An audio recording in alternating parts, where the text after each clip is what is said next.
Good wishes to all of you.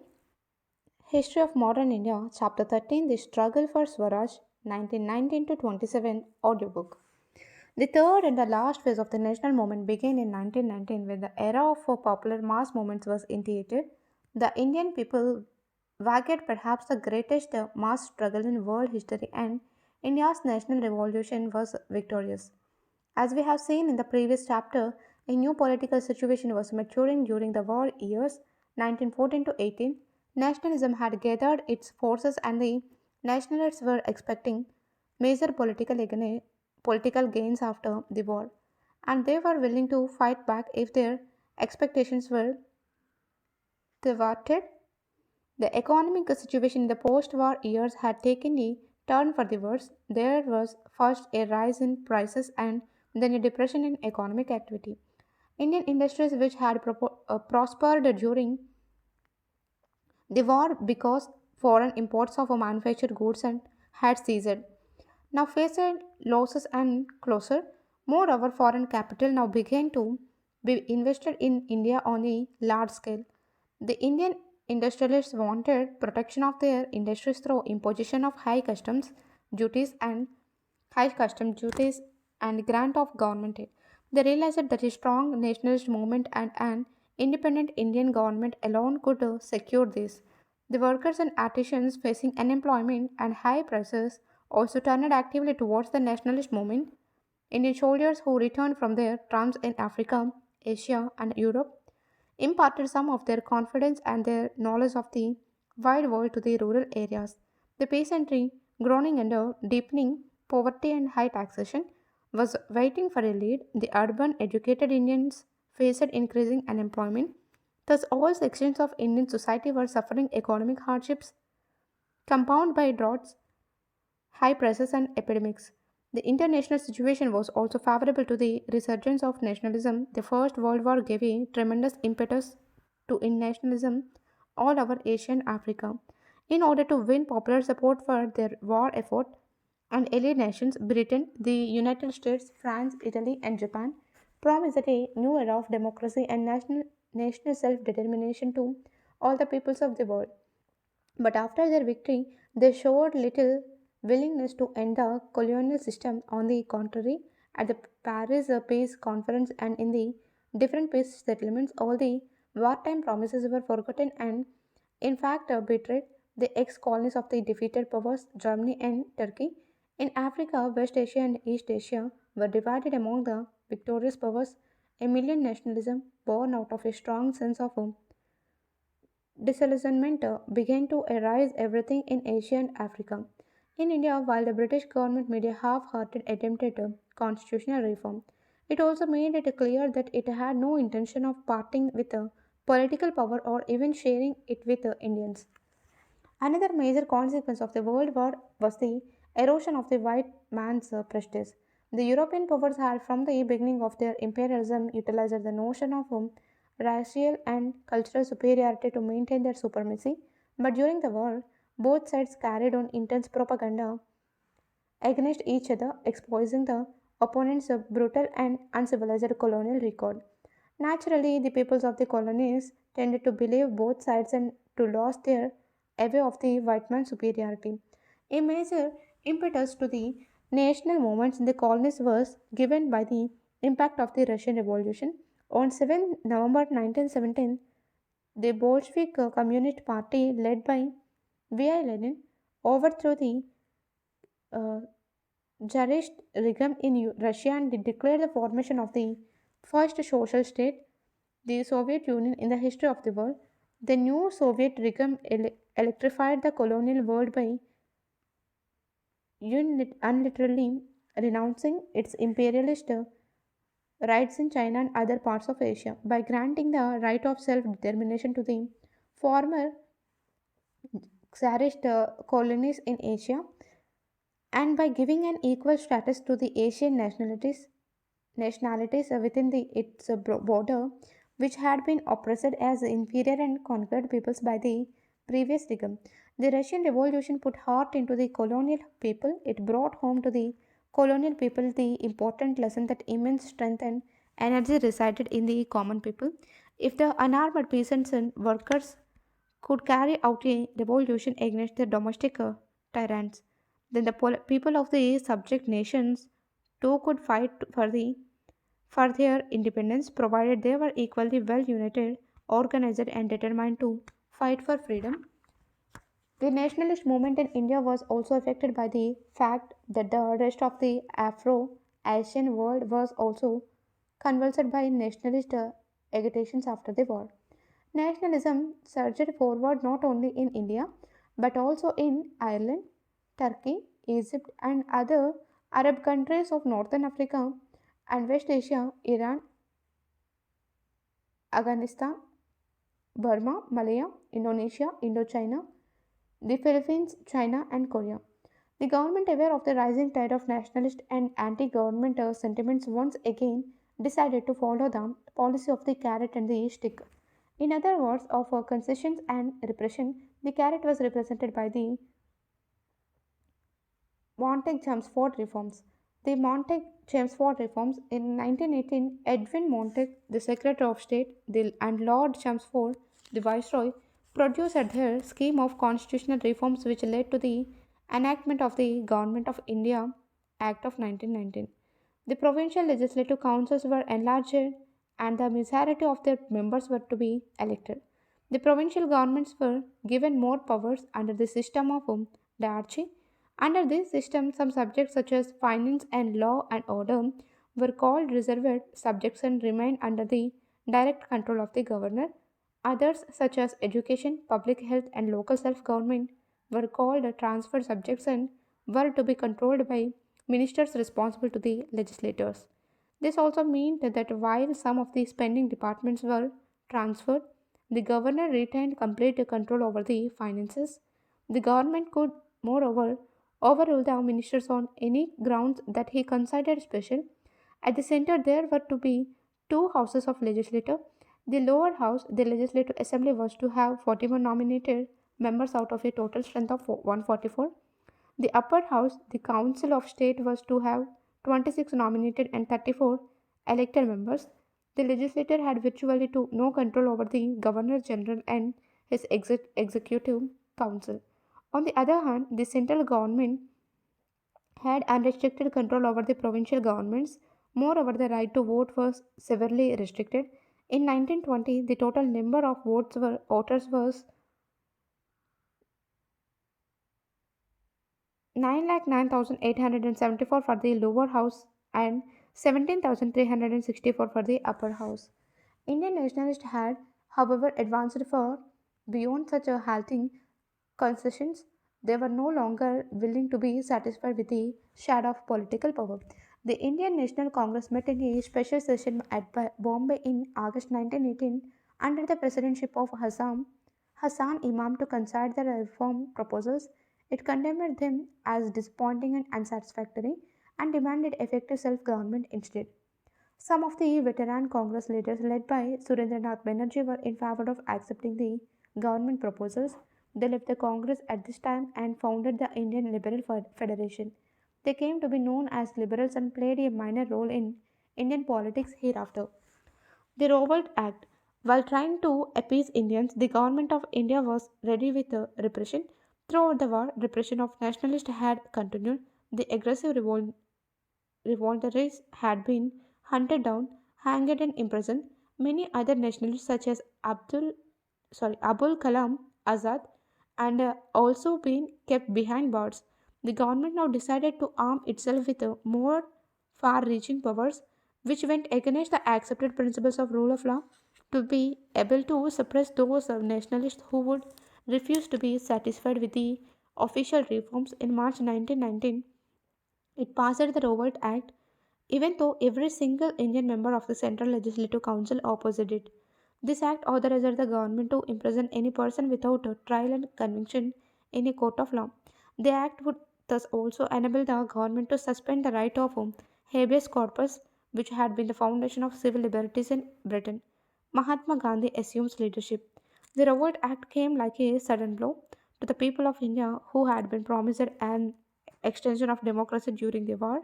The government step appeared to be a cruel joke. It was like a hungry man accepting bread being offered stones. Instead of democratic progress had come further restrictions of civil liberties. Unrest spread in the country and a powerful agitation against the act arose. During this agitation, a new leader, Mohandas Karamchand Gandhi, took command of the nationalist movement. The new leader made good one of the basic weaknesses of the previous leadership. In his struggle against racism in South Africa, he had evolved a new form of struggle, non cooperation, and a new techniques of struggle, satyagraha, which could be put into practice against the British in India. He had moreover a basic sympathy for an understanding of the problems in psychology of the Indian peasantry. He was therefore able to appeal to it and bring it into the mainstream of the national movement. He was thus able to arouse and unite all sections of the Indian people in a mass national movement. Gandhiji and his ideas. M.K. Gandhi was born on 2nd October 1869 at Porbandar in Gujarat. After getting his legal education in Britain, he went to South Africa to practice law. Imbued with a high sense of justice, he was revolted by the racial injustice, discrimination, and degradation to which Indians had to submit in the South African colonies. Indian laborers who had gone to South Africa and the merchants who followed were denied the right to vote. They had to register and pay a poll tax. They could not reside except at prescribed locations, which were insanitary and congested.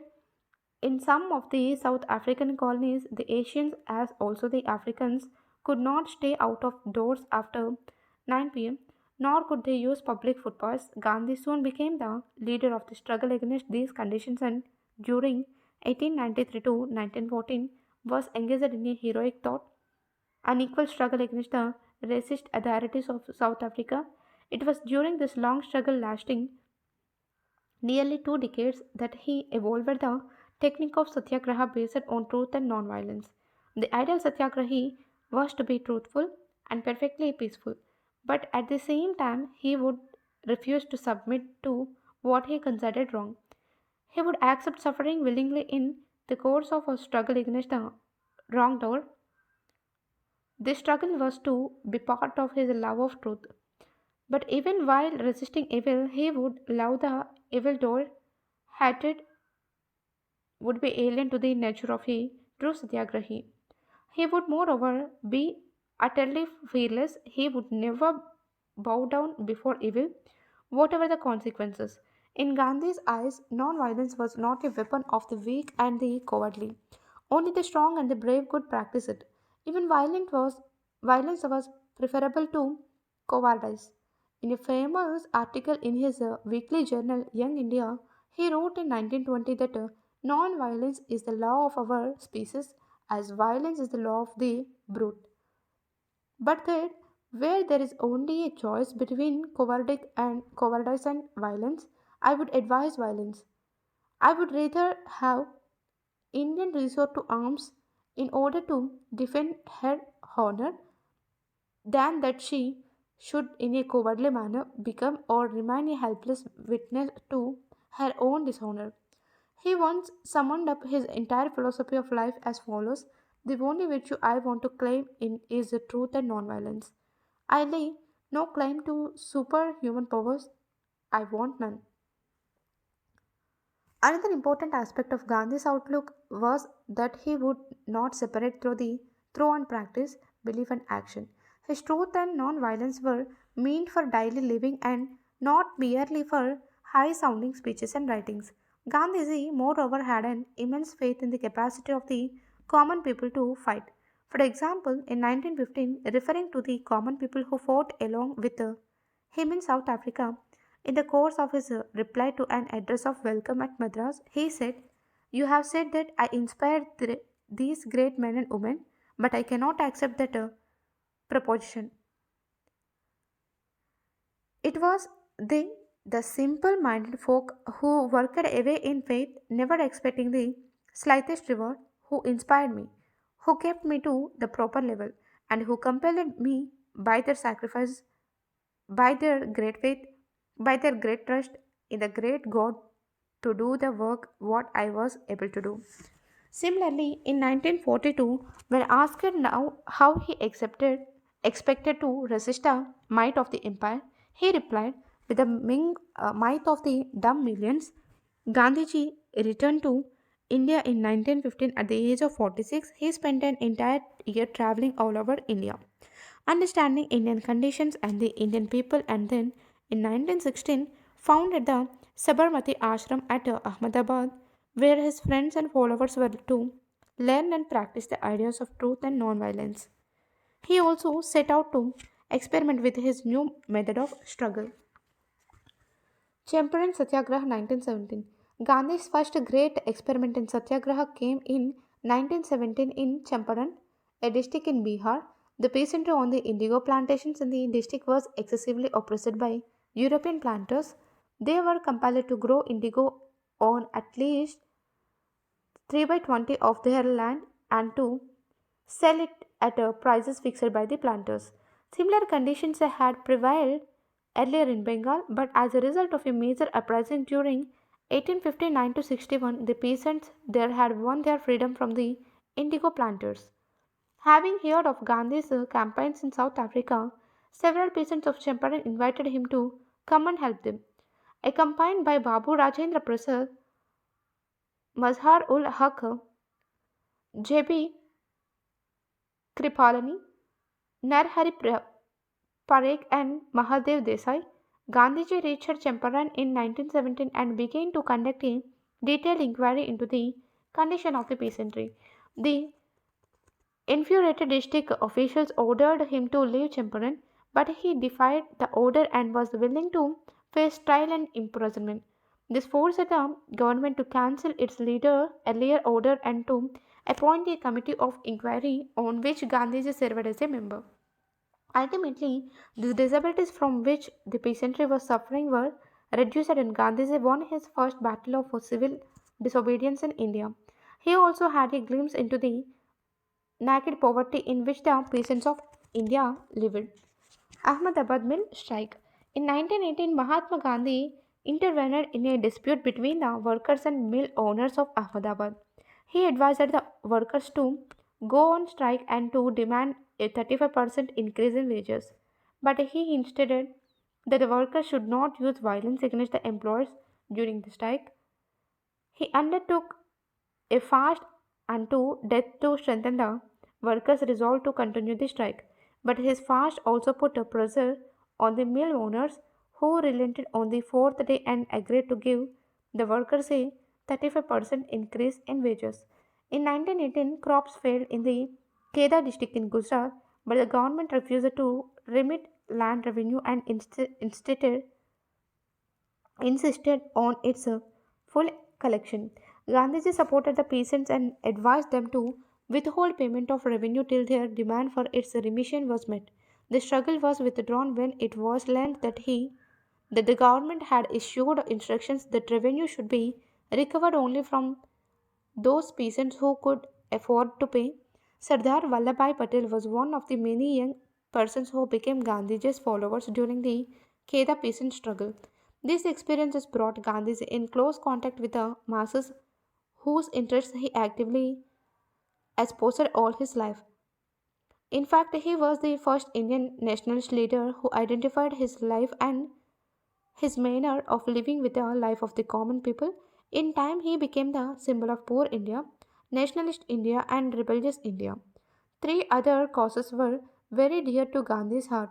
The first was Hindu Muslim unity, the second, the fight against untouchability, and the third, the rising of the social status of women in the country. He once summed up his aims as follows: I shall work for an India in which the poorest shall feel that it is their country, in whose making they have an effective voice, an India in which there shall be no high class and low class of people, an India in which all communities shall live in perfect harmony. There can be no room in such an India for the curse of untouchability. Women will enjoy the same rights as men. This is the India of my dreams.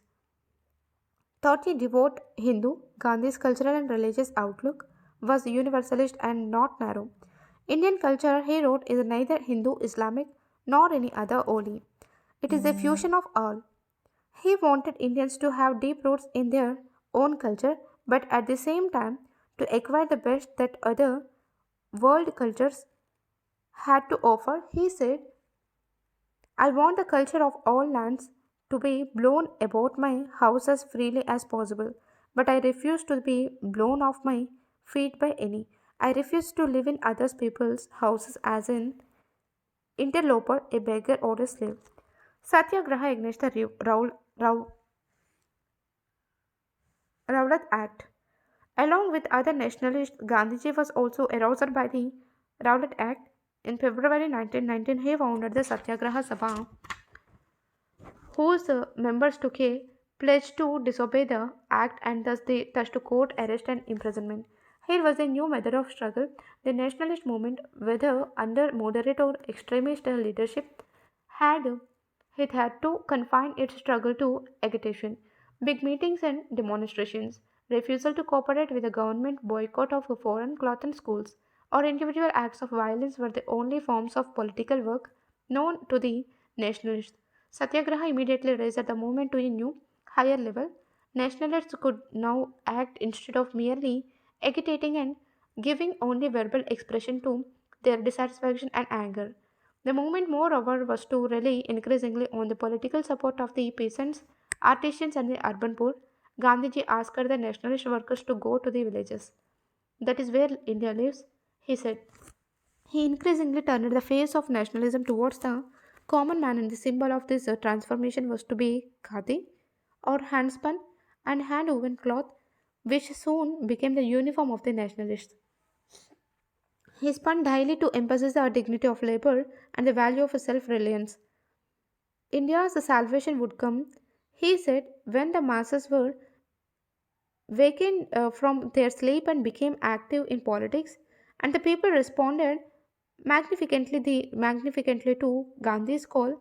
March and April 1919 witnessed a remarkable political awakening in India. Almost the entire country came to life. There were hartels, strikes, processions, and demonstrations.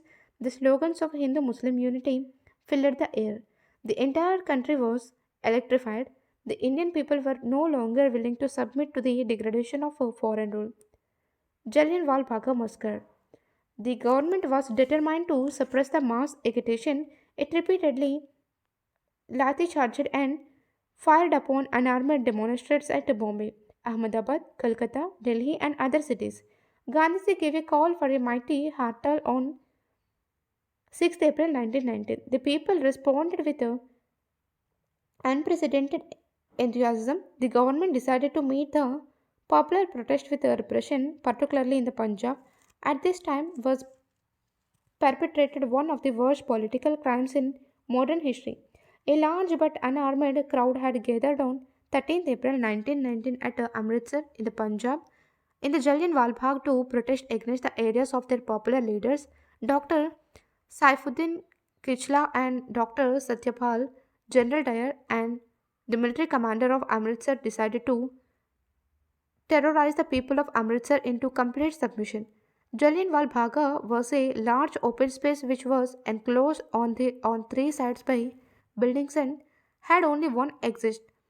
They surrounded the Bagh garden with his army unit, closed the exit with his troops, and then ordered his men to shoot into the trapped crowd with rifles and machine guns.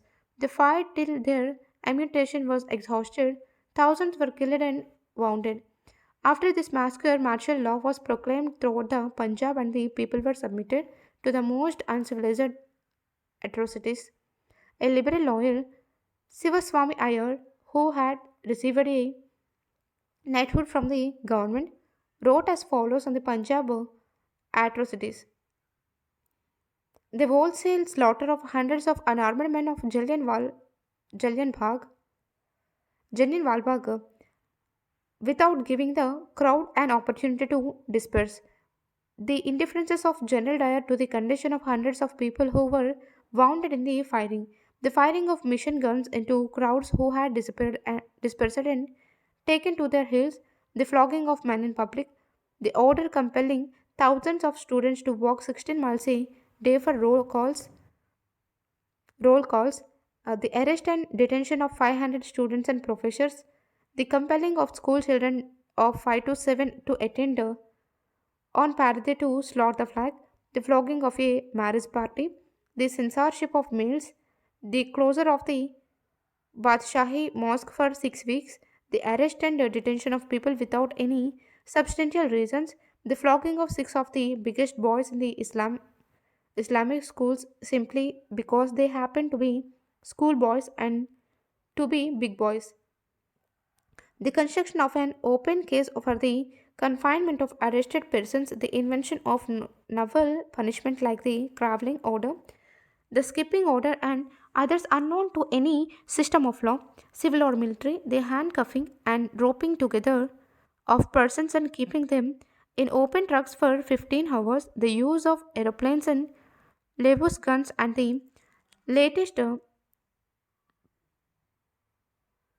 paraphernalia of scientific warfare against unarmed citizens, the taking of hostages, and the confiscation and destruction of property for the purposes of securing the attendance of absentees, the handcuffing of Hindus and Mohammedans in pairs with the object of a demonstration, the consequence of Hindu-Muslim unity, the cutting off of electric and water supplies from Indian houses, the removal of fans from Indian houses and giving them for use by Europeans, the commandeering of all vehicles owned by Indians and giving them to Europeans for use. These are some of the many incidents of the administration of martial law, which created a reason of terror in the Punjab and have shocked the public.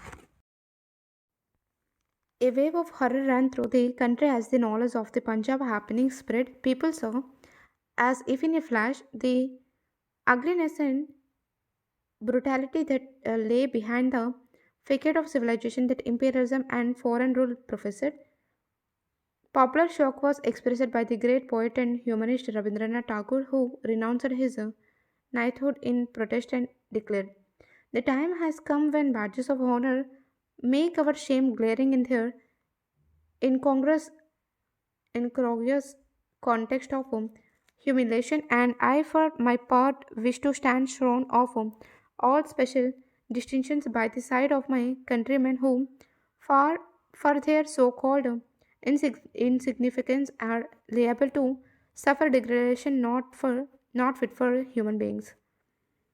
The Caliphate and Non-Cooperation Movement 1919 to 22. A new stream came into the nationalist movement with the Khilafat movement. We have seen earlier that the younger generation of educated Muslims and the section of traditional divines and theologians had been growing more and more radical and nationalist. The ground for common political action by Hindus and Muslims had already been prepared by the Lucknow Pact. The nationalist agitation against the Rowlatt Act had touched all the Indian people alike and brought Hindus and Muslims together in political agitation. For example, as if to declare before the world the principle of Hindu Muslim unity in political action, Swami Shraddhananda, a staunch Arya Samaj leader, was asked by the Muslims to preach from the pulpit of the Jama Masjid at Delhi while Dr. Kechlo, a Muslim, was given the keys of the Golden Temple, the Sikh shrine at Amritsar. At Amritsar, such political unity had been brought about by governmental repression. Hindus and Muslims were handcuffed together, made to crawl together and drink water together, when ordinarily a Hindu would not drink water from the hands of a Muslim. In this atmosphere, the nationalist trend among the Muslims took the form of the Khilafat agitation. The politically conscious Muslims were critical of the treatment meted out to the Ottoman or Turkish Empire by Britain and its allies, who had partitioned it and taken away trans from Turkey proper. This was in violation of the earlier pledge of the British Premier Lloyd George, who had declared, "Nor are we fighting to deprive Turkey of the rich and renowned lands of Asia Minor and Trans, which are predominantly Turkish in race."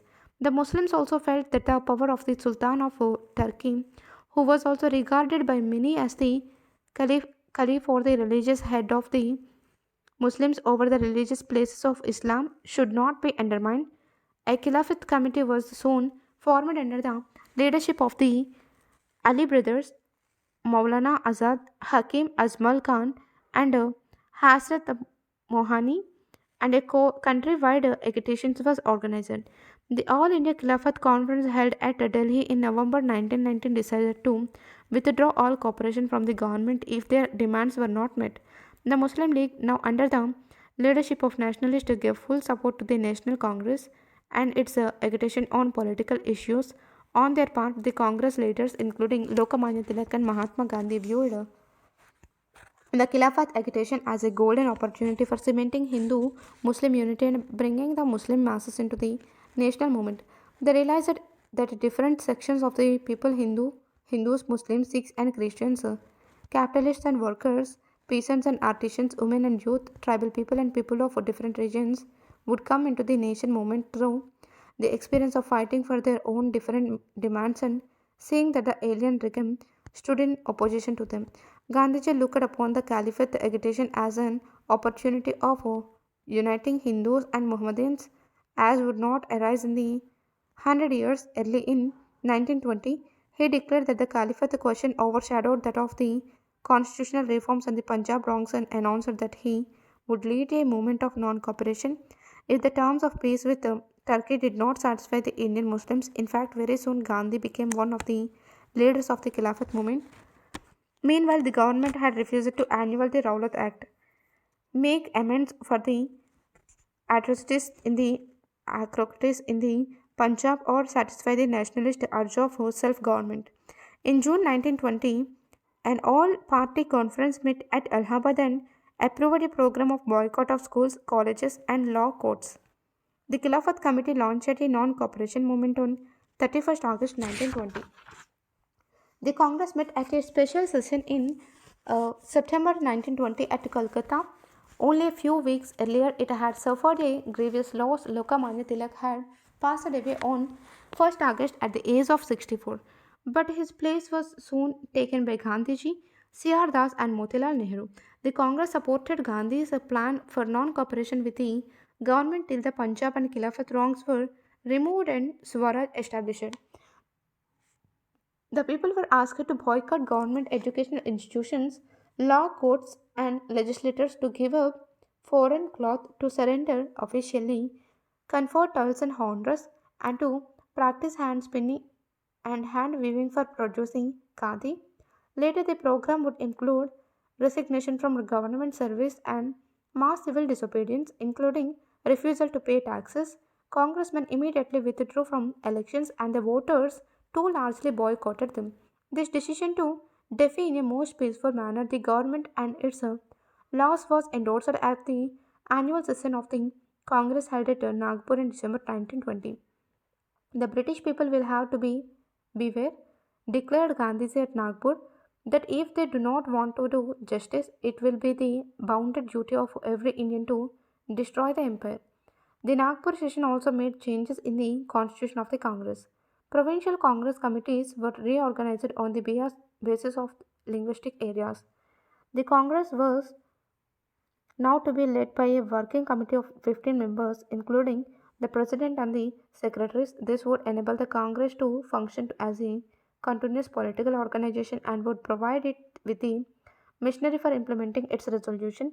The Congress organization was to reach down to the villages, small towns, and mohallas, and its membership fee was reduced to 4 annas 25 paisa of today per year to enable the rural and urban poor to become members. The Congress now changed its character. It became the organizer and leader of the masses in their national struggle for freedom from foreign rule. There was a general feeling of exhilaration. Political freedom might come years later, but the people had begun to shake off their slavish mentality. It was as if the very air that India breathed had changed. The joy and enthusiasm of those days was something special, for the sleeping giant was beginning to wake up. Moreover, Hindus and Muslims were marching together shoulder to shoulder. At the same time, some of the older leaders now left the Congress. They did not like the new turn that the national movement had taken. They still believed in the traditional methods of agitation and political work, which were strictly confined within the four walls of the law.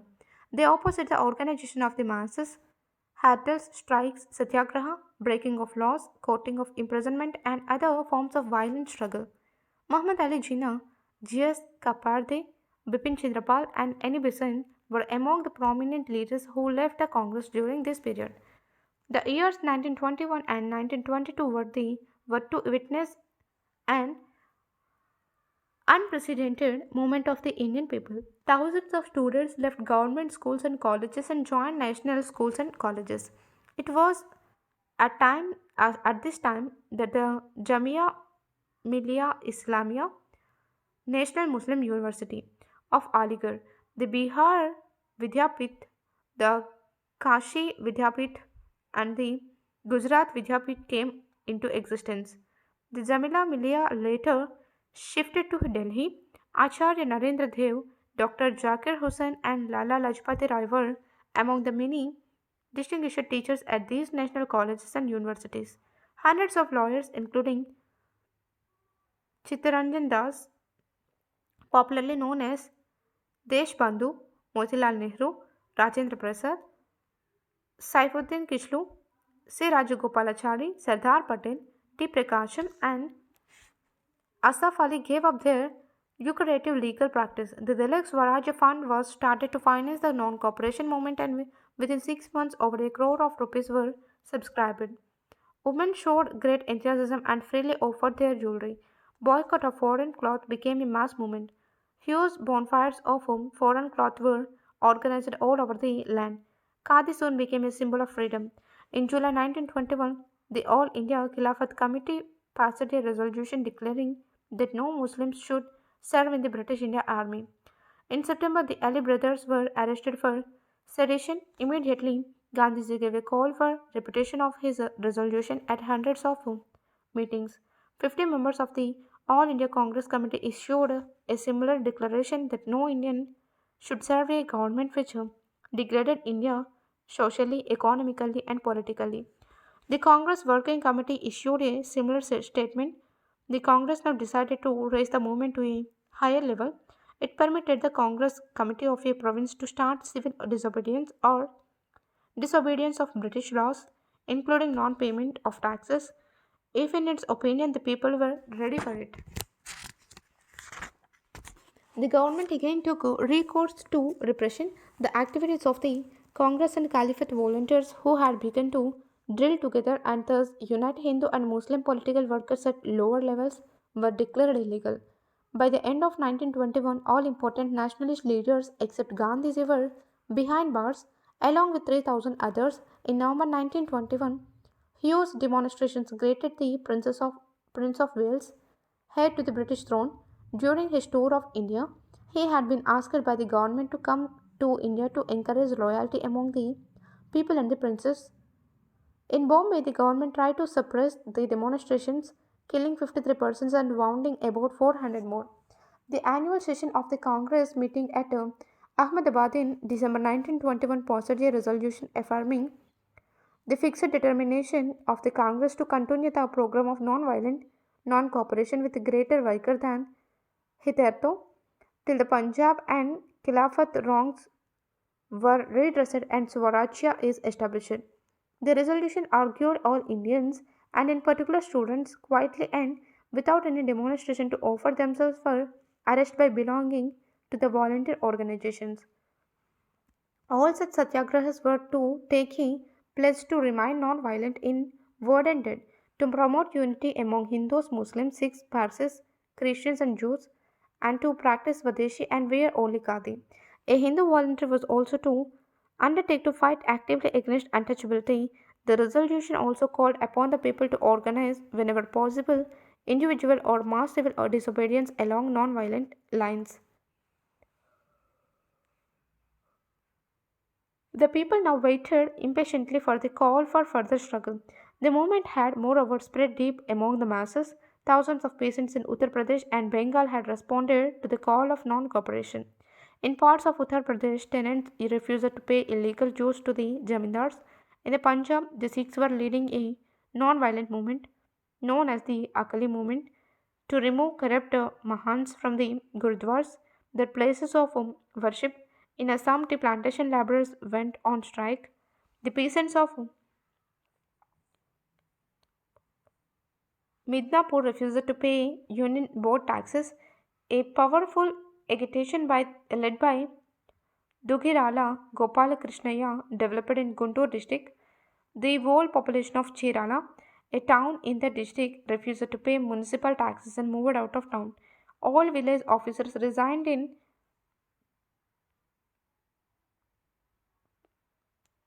Peddanadipadu. In Malabar, northern Kerala, the Moflas or Muslim peasants created a powerful anti Zamindar movement. The Viceroy wrote to the Secretary of State in February 1919 that the lower classes in the towns have been seriously affected by the non cooperation movement. In certain areas, the peasantry have been affected, particularly in parts of Assam Valley, United Provinces, Bihar and Orissa, and Bengal. On 1st Feb 1922, Mahatma Gandhi announced that he would start mass civil disobedience, including non payment of taxes, unless within 7 days the political prisoners were released and the press freed from government control. This mode of struggle was soon transformed into retreat.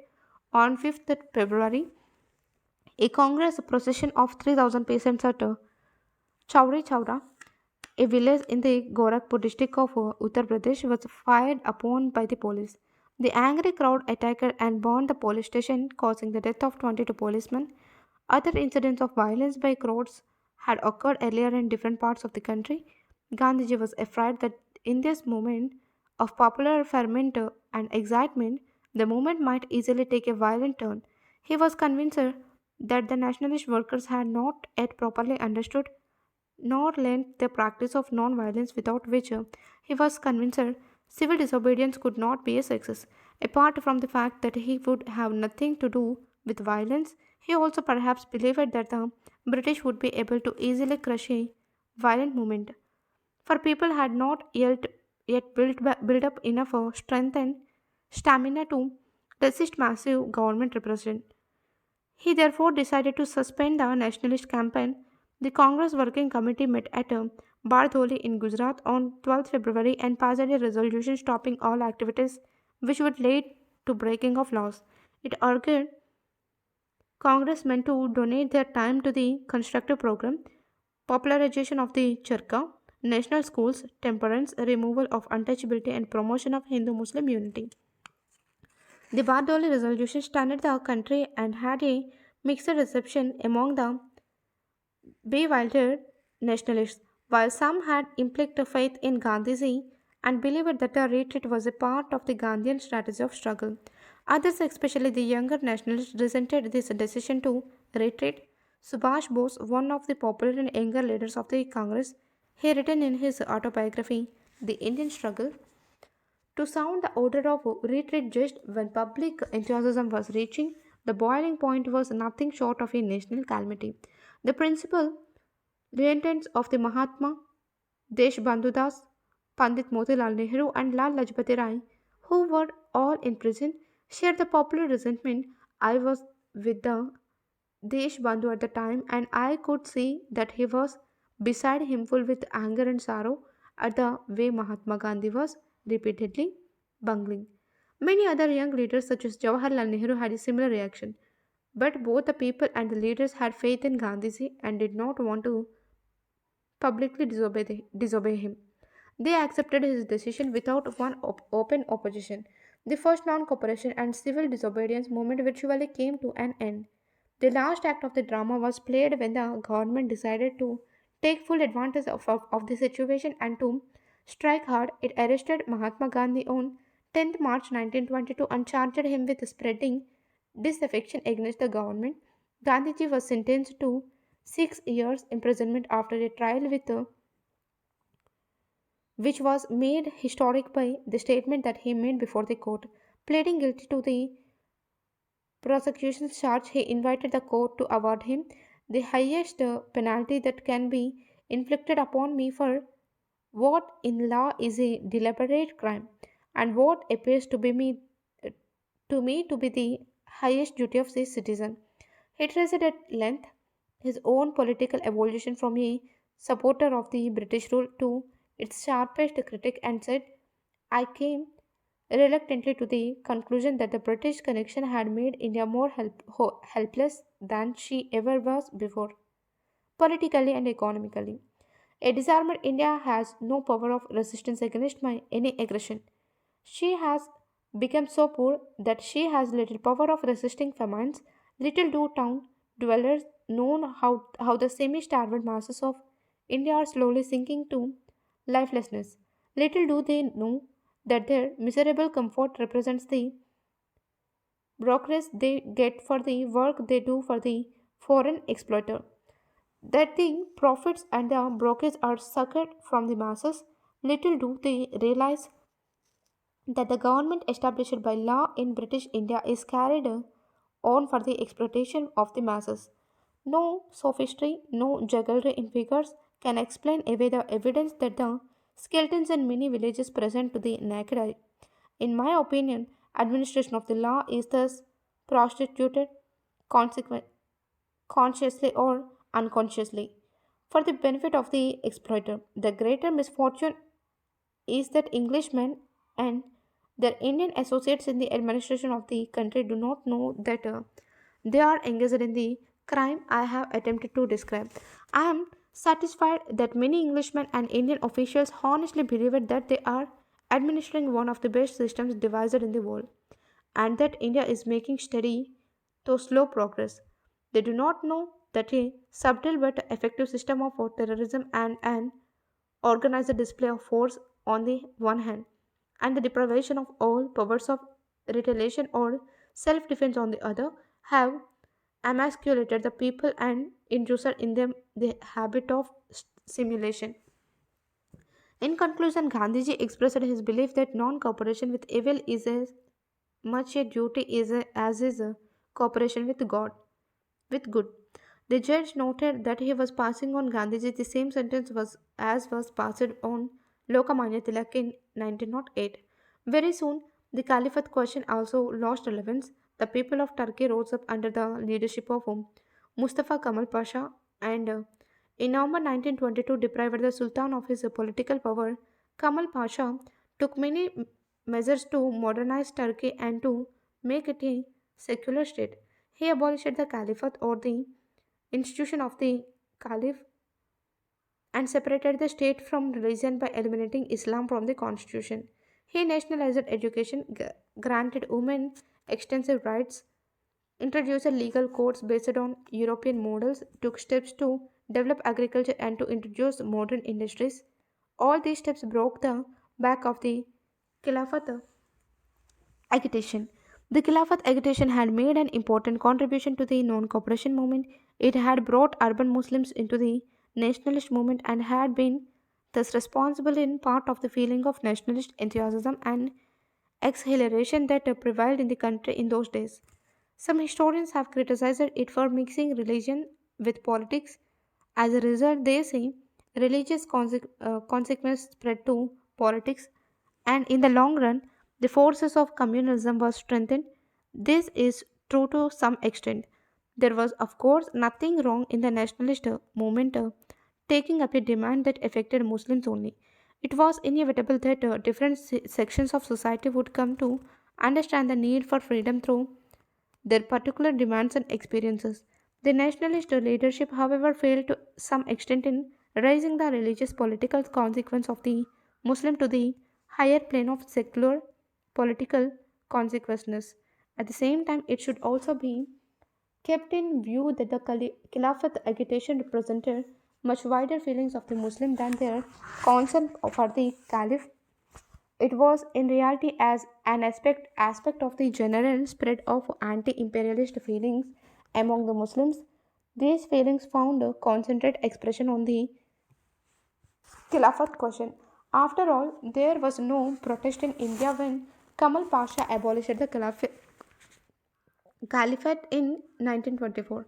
It may be noted at this stage that even though the non cooperation and disobedience movement had ended in apparent failure, the national movement had been strengthened in more ways than one. Nationalist sentiments and the national movement had now reached the remotest corners of the land. Millions of peasant artisans and the urban poor had been brought into the national movement. All strata of Indian society had been politicized.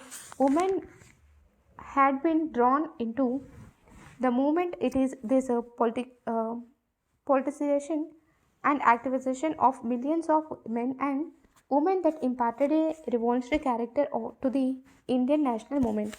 British rule was based on the twin notions that British ruled India for the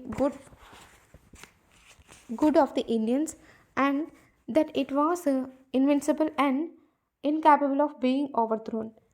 As we have seen earlier, the first notion was challenged by the moderate nationalists who developed a powerful economic critique of colonial rule.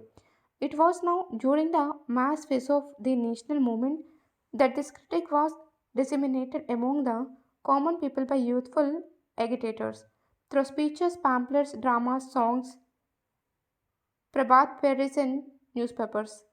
The notion of invincibility of the British rule was challenged by satyagraha and mass struggle.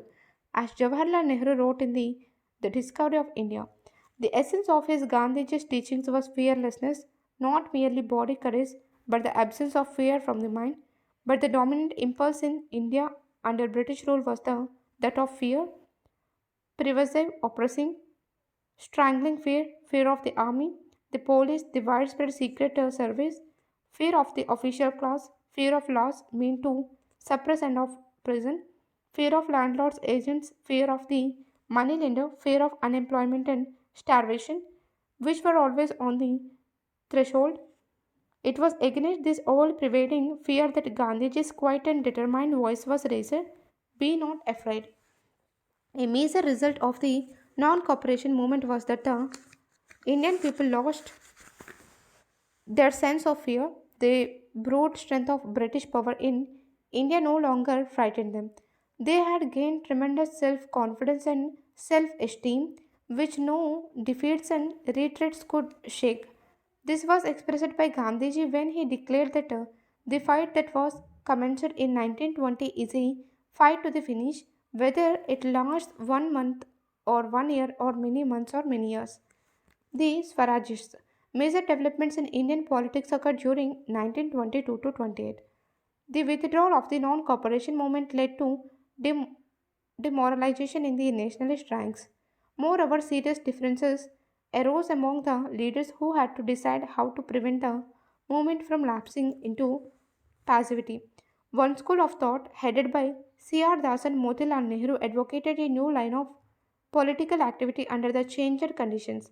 They said that nationalists should end the boycott of the legislative councils, enter them, obstruct their working according to official plans, expose their weaknesses, transform them into arenas of political struggle, and thus use them to arouse public enthusiasm. Sardar Vallabhbhai Patel, Dr. Ansari, Babu Rajendra Prasad, and others known as No Changers opposite council entry. They warned that a legislative politics would lead to neglect of work among the masses, weaken nationalist fervor, and create rivalries among the leaders. They therefore continued to emphasize the constructive program of spinning, temperance, Hindu Muslim unity, removal of untouchability, and grassroots work in the villages and among the poor. This would, they said, gradually prepare the country for the new round of mass struggle. In December 1922, Das and Motilal Nehru formed the Congress Khilafat Swaraj party with C.R. Das as president, Motilal Nehru as one of the secretaries. The new party was to function as a group within the Congress. It accepted the Congress program except in one respect, it would take part in council elections. The Swarajists and the No Changers now engaged in fierce political controversy. Even Gandhiji, who had been released on 5th February 1924 on grounds of health, failed in his efforts to unite them but both were determined to avoid the disastrous experience of the 1907 split at Surat. On the advice of Gandhiji, the two groups agreed to remain in the Congress, though they would work in their separate ways. Even though the Swarajists had little time for preparations, they did very well in the election of November 1923. They won 42 seats out of the 101 elected seats in the Central Legislative Assembly. With the cooperative of other Indian groups, they repeatedly outvoted the government in the Central Assembly and in several of the provincial councils. They agitated through powerful speeches on questions of self government, civil liberties, and industrial development. In March 1925, they succeeded in electing Vithal Bhai J. Patel, a leading nationalist leader, as the President Speaker of the Central Legislative Assembly. They filled the political void at a time when the national movement was re- recouping its strength. They also exposed the hollowness of the Reform Act of 1919, but they failed to change the policies of the authoritarian government of India and found it necessary to walk out of the Central Assembly first in March 1926 and then in January 1930. Meanwhile, the no changers carried on quite constructive work. Symbolic of this work were hundreds of ashrams that came up all over the country, where young men and women promoted charka and khadi and worked among the lower castes and tribal people. Hundreds of national schools and colleges came up where young persons were trained in a non colonial ideology framework.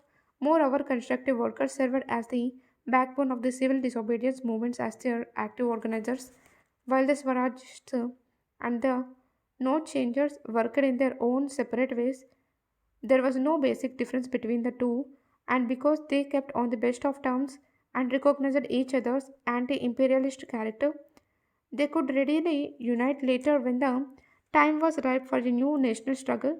Meanwhile, the nationalist movement and the Swarajists suffered another grievous blow in the death of C.R. Das in June 1925. As the non cooperation movement petered out and the people felt frustrated, communalism reared its ugly head. The communal elements took advantage of the situation to propagate their views, and after 1923, the country was repeatedly plunged into communal riots. The Muslim League and the Hindu Mahasabha, which was founded in December 1917, once again became active. The result was that the growing feeling that all people were Indians first received a setback. Even the Swarajist party, whose main leaders Motilal Nehru and Das were staunch nationalists, was split by communalism. A group known as responsivists, including Madan Mohan Malavya, Lala Lajpati Rai, and N.C. Kelkar, offered cooperation to the government so that the so called Hindu interests might be safeguarded. They accused Motilal Nehru of letting down the Hindus.